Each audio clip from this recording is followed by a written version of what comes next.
Hello friends, అందరికీ నమస్తే. ఇది మా ఊరండి, విటాయిపల్లి. ఈ విటాయిపల్లి నుంచి లోపలికి 2-3 కిలోమీటర్లు వెళ్తే మల్లప్ప గుట్ట అని గుట్ట పైన శివుడి ఆలయం ఉంటుంది.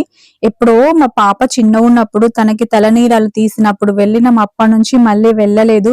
హైదరాబాద్ లో ఉంటాం కదా, వీలు కాలేదు.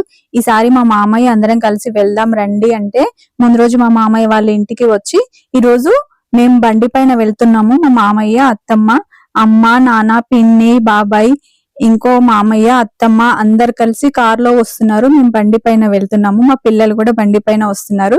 కనిపిస్తుంది కదా, ఇదే ఈ గుట్ట పైన శివుడి ఆలయం ఉంటుంది. ఇక్కడ ప్రతి శివరాత్రికి జాతర జరుగుతుంది. జాతర చాలా బాగా జరుగుతుంది. ఈసారి రావడం నాకు చాలా సంతోషంగా అనిపిస్తుంది. పైకి ఎక్కడానికి శివరాత్రి కాబట్టి వాహనాలకు అనుమతి ఇవ్వలేదండి. అందరు నడుచుకుంటూ వెళ్లాల్సి వచ్చింది. కొంచెం కష్టమే.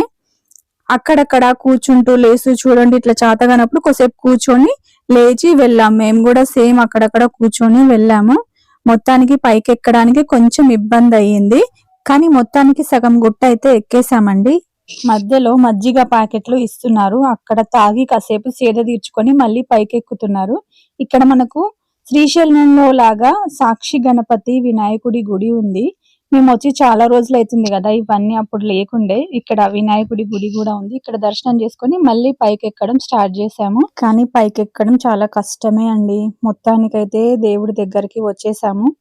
అందరూ ఒకరినొకరు పట్టుకొని చూడండి, మా పాప, మా అక్క, మా అమ్మ, నాన్న ఒకరి చేతులు ఒకరు పట్టుకొని వచ్చిర్రు. మొత్తానికి పైకి వచ్చిన తర్వాత ఇక్కడ టెంట్ కింద సత్యనారాయణ వ్రతాలు జరుగుతున్నాయి.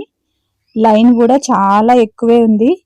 ఇక్కడ టికెట్ కూడా ఉందండి. లైన్ లో టికెట్ తీసుకొని దర్శనానికి వెళ్ళాలి. ఎప్పుడో 20 ఇయర్స్ కింద చూసిన గుడి మళ్ళీ ఇప్పుడు 20 ఇయర్స్ తర్వాత చూస్తున్నా. చాలా హ్యాపీగా అనిపించింది. మొత్తం మారిపోయిందండి. లోపల కూడా అప్పుడు చిన్న గుడి ఉండే, ఇప్పుడు చాలా పెద్దగా గుడి కట్టిరు. చాలా బాగుంది. దేవుడి దర్శనం చేసుకున్నాక మొత్తానికి మాకు కిందికి దిగడానికి ఒక వాహనం అయితే ఫ్రీగా వచ్చింది.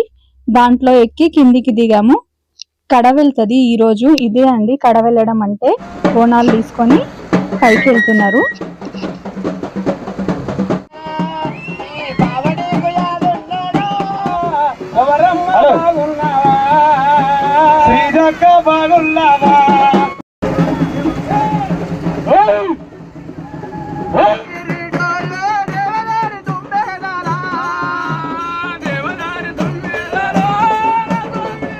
ఇక్కడ కింద మొత్తం మామిడి తోటలు ఉంటాయి.